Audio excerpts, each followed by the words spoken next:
Assalamualaikum, selamat pagi teman-teman. Jumpa lagi dengan saya Umar LG di edisi Jumat kali ini, edisi Sajadah Jumat. Baik, pagi ini saya akan coba berbagi tentang beberapa hari yang lalu ada guru gembul ya yang sedang berdiskusi keras gitu sambil sepertinya debat dengan salah satu narasumber yang diajak debat tentunya. Dan ini menandakan bahwa kita harus hati-hati dalam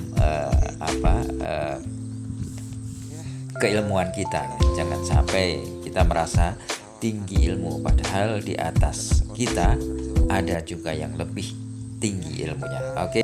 Dan terkait dengan bahaya merasa tinggi ilmu ini, teman-teman, ini saya sertakan saran dari Ustadz Muhammad Nuzul Zikri dan juga Dr. Fahrudin Faiz di akhir video ini. Yuk kita simak bersama, yuk kita simak.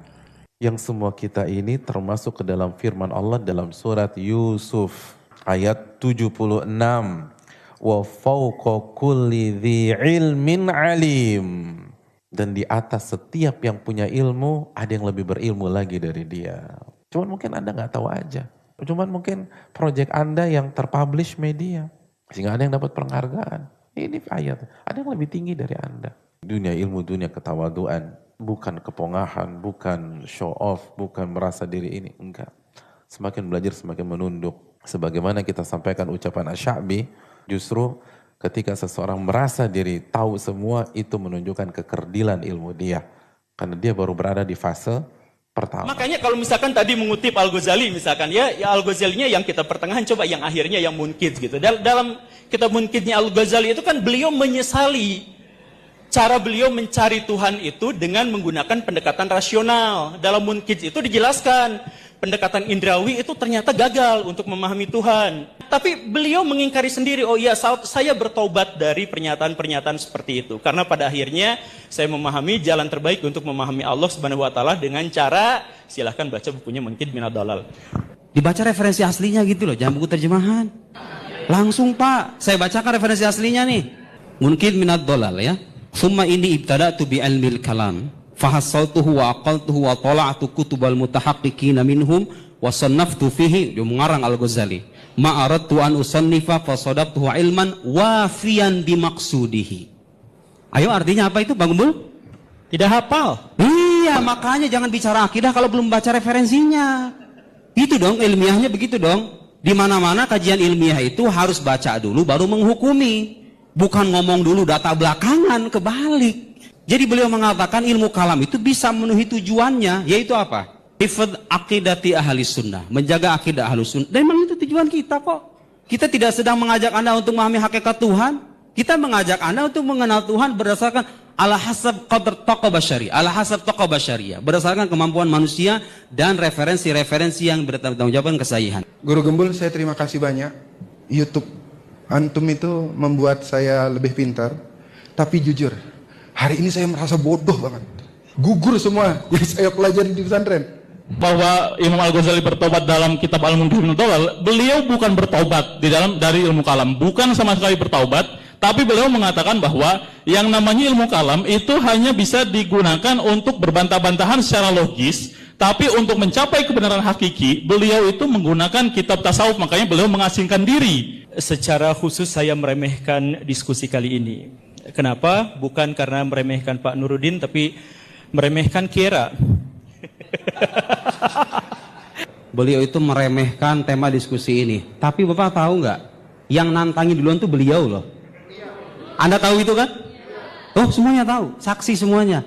Kok bisa dalam pikiran saya, kok bisa orang nantangin tapi nggak datang dengan argumen dan referensi gitu loh. Ya mohon maaf gitu loh, Anda kan yang menantang saya. Ayo, baraya, saya tantang semuanya. Bagaimana cara mengilmiahkan Allah? Setahu saya ulama Sunni dan Syiah, saya paparkan tuh Sunni Syiah semuanya mengatakan Tuhan itu bisa dibuktikan secara rasional. Itu buktinya ilmiah. Saya jelaskan ilmu itu apa, ilmiah itu apa, landasannya apa, referensinya apa, yang timur, yang barat, yang Sunni, yang Syiah. Kok bisa beliau orang nantangin saya, nantangin baraya semuanya itu? Tapi beliau ketika datang dengan cara meremehkan semacam itu. Pertanyaan saya, apakah itu sikap seorang ilmiah, seorang ilmuwan? Apakah itu seorang akademisi? Apakah itu layak kita respon sebetulnya? Tidak layak, tapi mohon maaf karena beliau punya banyak pengikut ya, saya harus merespon. Ini akan disaksikan oleh para pengikutnya. Mohon maaf semuanya kepada para netizen, kepada para YouTuber, kalau bicara sesuatu jangan bicara sebelum Anda membaca. Ya, bicara sesuatu berdasarkan kapasitas Anda. Saya ingatkan dengan ayat Al-Qur'an, wala taqfu ma laisa laka bihi ilm. Innas sam'a wal basar wal fuad kullu ulaika kana anhu mas'ula. Jangan ikuti apa yang kalian nggak tahu. Jangan ngomong kalau nggak tahu. Nggak tahu akidah, nggak belajar akidah, nggak baca referensi utama, kok ngomong bicara akidah tidak ilmiah, Tuhan itu ada atau tidak sama saja. Begini menurut saya akidah versi saya. Ya salam. Betapa nikmatnya netizen zaman sekarang ya. Terus apa kabar yang kuliahan tahun-tahun itu? Oke.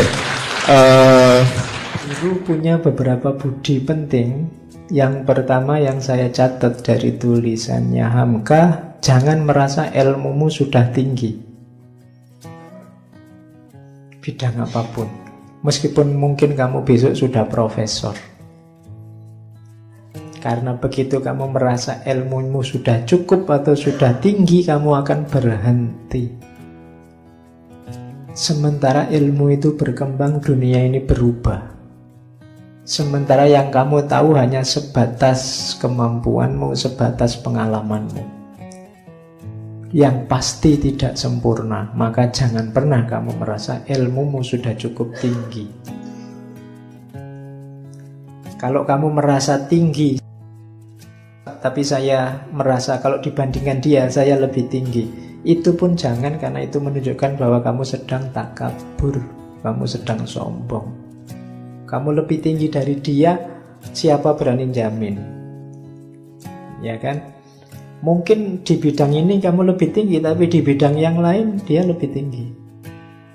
Itu kan kayak cerita dalam sufi antara tukang perahu sama ahli bahasa. Ini di Masnawi juga ada.